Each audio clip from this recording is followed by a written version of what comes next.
Jonathan Keats and I, we were already talking about collapse and demystification. So I think we'll just roll. I know that I talked a little bit longer with Luke Toymans. So is it okay if we just push everything back about 10 minutes? Because we just have 2 more people. Is that okay? Okay. All right. So I guess so. How's that going? Is it working? Okay. So Jonathan and I will talk for a full 20 minutes because I think we're going to need to... We'll need a little bit of time to cover what you're working on. Before we get to what you're doing now, there are projects about extraterrestrial abstract art, a Ouija voting booth, celestial observation for cyanobacteria. There are 2 novels, a collection of stories. You've patented your brain. You've had an IPO. It was actually a copyright. A copyright. Yes. Thank you. I don't want to overstate matters. No. That's important clarification. In Berkeley, you tried to get a law passed in which everything is required to be identical to itself. Yes. In other words, A equals A, B equals B, C equals C, and onward up through the alphabet. And you are also working on genetically engineering God. Yes, and I'm encouraging others to take that on at this stage because what with all the various other projects, I've kind of I've run out of time to attempt to genetically engineer God on a daily basis, and someone's got to be doing that work. It's important work. But we're here in Hong Kong, and you have a project at HSBC Bank.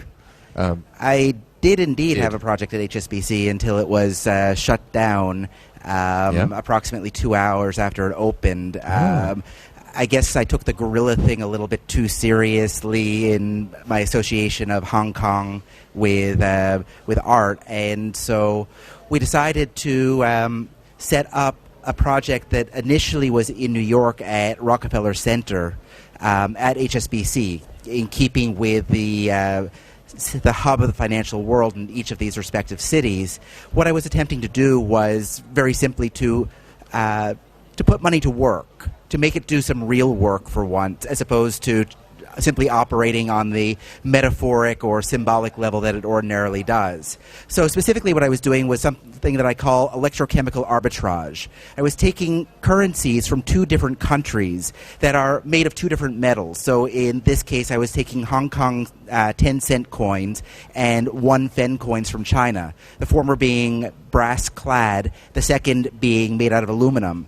And I was using those to do the real work of generating current, generating electricity, by running them through an electrolyte, a medium of exchange, which was CocaCola, and using that as a means of powering the electrochemical currency exchange company, which is now doing business intermittently here as well as in New York, as a company devoted to data processing, where we are powered exclusively by this electrochemical arbitrage, by these 2 coinages that are exchanging ions in order to be able to add, subtract, multiply, and also divide the 4 functions that are possible on our data processors, which are more technically calculators made by Cadio, which seems to be a pirate brand that is meant to look like but does not work as well as Casio. So these are these calculations happening in real time, and are they? They are happening in real time, but it may take a real lot of time because the calculators tend to power out every now and then, since it turns out that electrochemical arbitrage is maybe about as reliable as the more familiar sort of arbitrage or any other sort of financial transaction. So when we were at HSBC, for instance, we had members of the public coming, and we were doing data processing for free, and we managed to, I think, add 7 plus 3. We did a few subtraction problems. We had some real trouble, though, on division, particularly whenever we went more than 4 digits. The power kept going out, and so we had to compromise and cut a few digits from people's problems, from their equations. Rounding up and down never hurt anybody. Exactly, and the banks keep telling us that. But so why was the exhibition shut down? Maybe because we didn't have permission. Oh. As I said, it was somewhat of a guerrilla operation.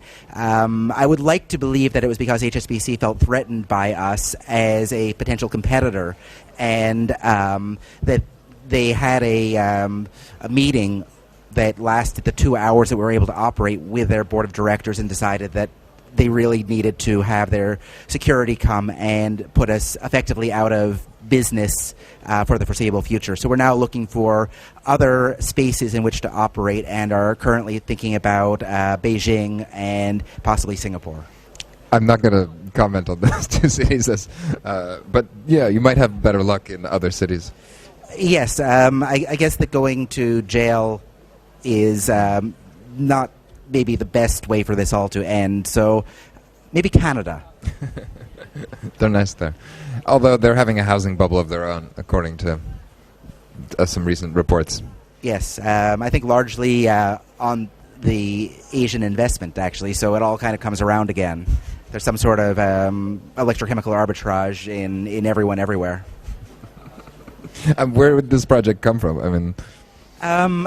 I guess that all of my projects come out of a general curiosity and naivete, wanting to try to understand how things work and what they mean, the things that we tend to take for granted, that we tend to overlook. So my background is in philosophy, and I quit in the formal sense of studying philosophy in school when I realized that philosophy in school was really scholarly. I guess I shouldn't have been surprised, but it felt to me like it was asking very small questions, and they were being discussed by a very small number of people, when, of course, I envisioned philosophy to be kind of in this grand Socratic model.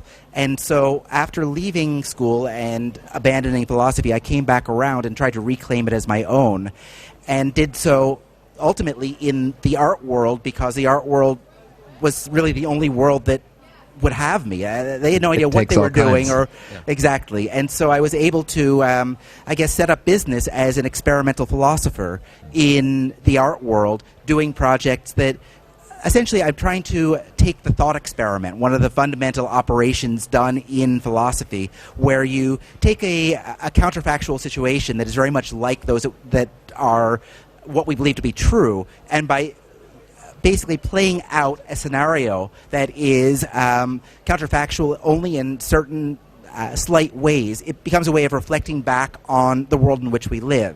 But I wanted to make the thought experiments real experiments that happened in public, that involved people, and that anything could happen. So a project like this is an attempt, I think, at trying to understand what money is, and taking this idea of money as being real and very naively running with it, and very naively trying to realize money, to realize value in some sense, and seeing what happens. Oh, and also there's this really nice pun on the idea of currency.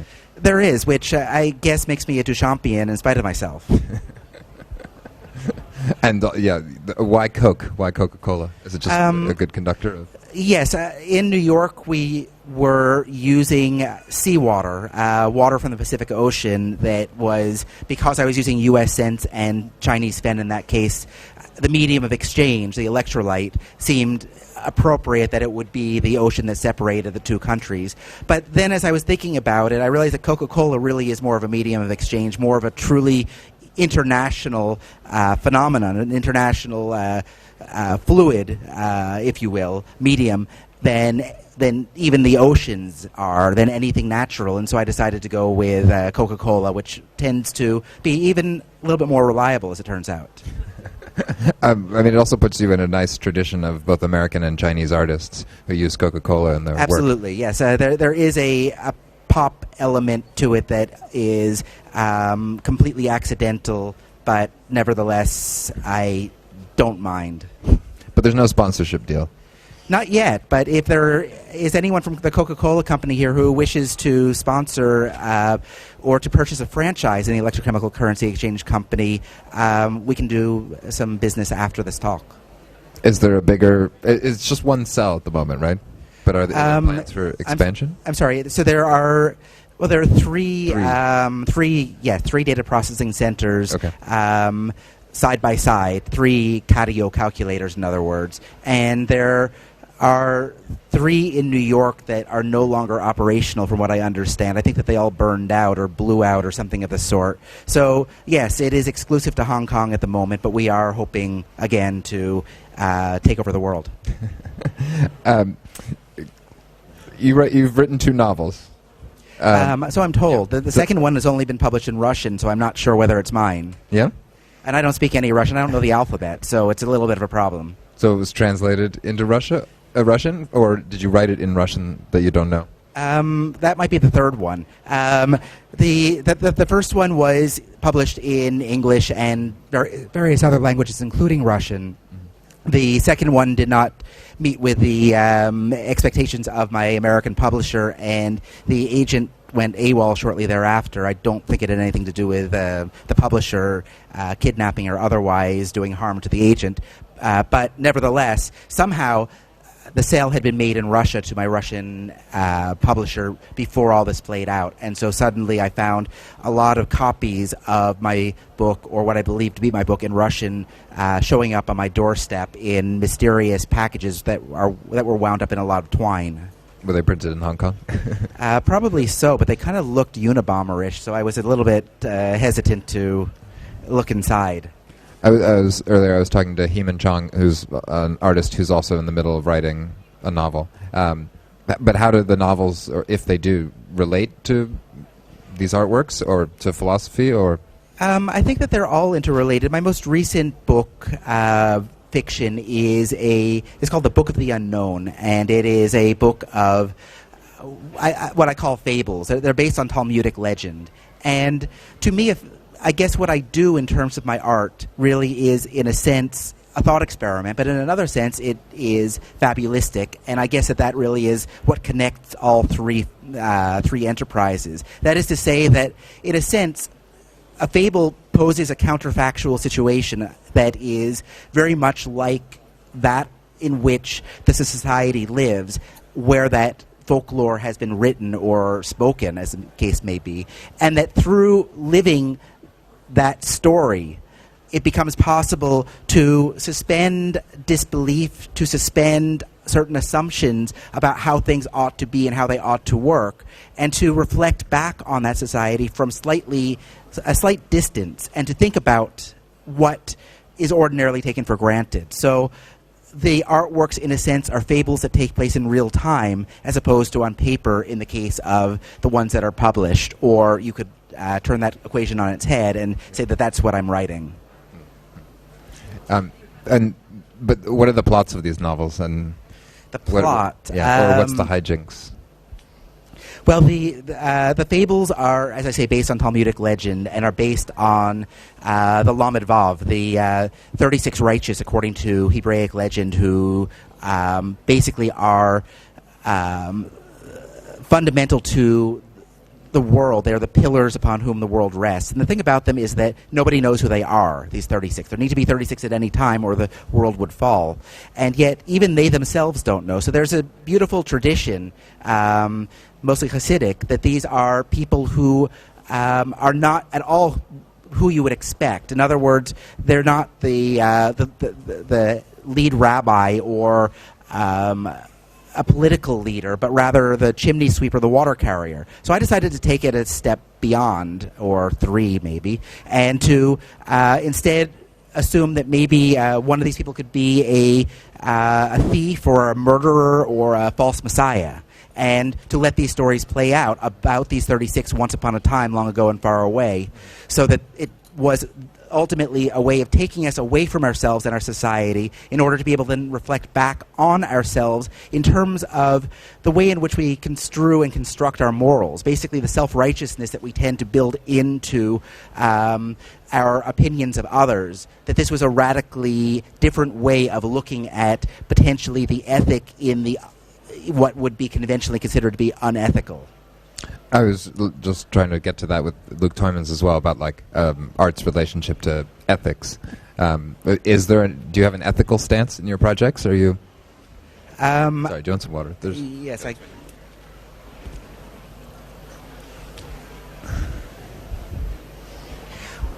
My projects are questions that are totally open-ended, that I try to allow to play out without any prejudice whatsoever. And I end up, me, the experimental philosopher that is, I end up hiring myself as the cheapest available labor to undertake the project. So, for instance, you mentioned this project where I was attempting to genetically engineer God. Yep. And in that case, I was trying to, I guess, to figure out where on the phylogenetic tree, amongst all the various species, where might you put God? It seemed to me that, on the one hand, science was getting more and more universal in terms of its aims, and on the other hand, religion was getting more and more literal in terms of its claims. So I wanted to take all these assumptions at face value and let them play out, and take scientific method and religious assumptions and collapse them into a rigorous experiment. And I was the one who ended up doing it with assistance from geneticists at UC Berkeley, as it turned out. Yep. But I was the one who had to, I guess, do the real work of, well, since I couldn't obtain DNA for God, I ended up having to genetically engineer God in a laboratory, and that involved using this process called continuous in vitro evolution, where I was essentially taking other species.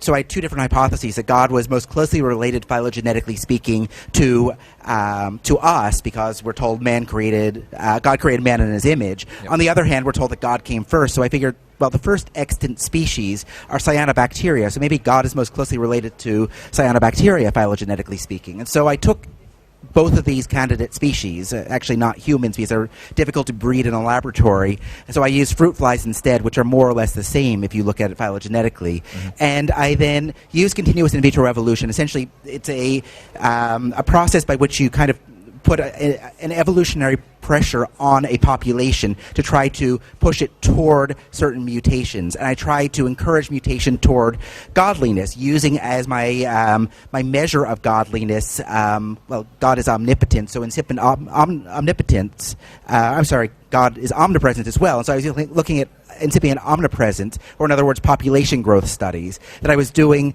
where my environmental pressure was recorded prayer, because people worship God a lot. So I figured maybe God metabolizes worship. So I had talk radio for my control group, and I ran the experiment for 7 days and nights, a standard biblical period of time, and then published my research. And it turns out, based on these two pilot studies, that God is most closely related, phylogenetically speaking, to bacteria. And so in this case, there's no moral to it, and it's not satire either, I don't believe. I think that it rather is a genuine attempt at trying to then reflect back, stepping out of the project, taking off my lab coat and putting on the suit, the corduroy suit. Exactly, the corduroy, and looking at what the it is. The uniform of philosophers. Yes, exactly, and the bow tie too, I suppose, and looking at I guess how knowledge systems work and what they can do and what they can't do, amongst other things. But I'm not the only one asking these questions, of course. The idea is to bring others into the project and then to be able to step out of it and to look at our own lives, our own world, our own assumptions from a different vantage. I mean, that's what I find really appealing about your work, is the way in which it treats rigor and humor, in equal measure. Well, I think humor is actually very rigorous, and the absurdity is probably the most serious thing that we have going for us. I think with that, we're going to call it a day. Thank you very much. Thank you. And I'm sorry to hear about your project. But well, it's all part of the project. That's the thing about it. It's all part of the thought experiment. There you go. Thank you so much. Thank you very much. Really enjoyed it. Yeah, likewise.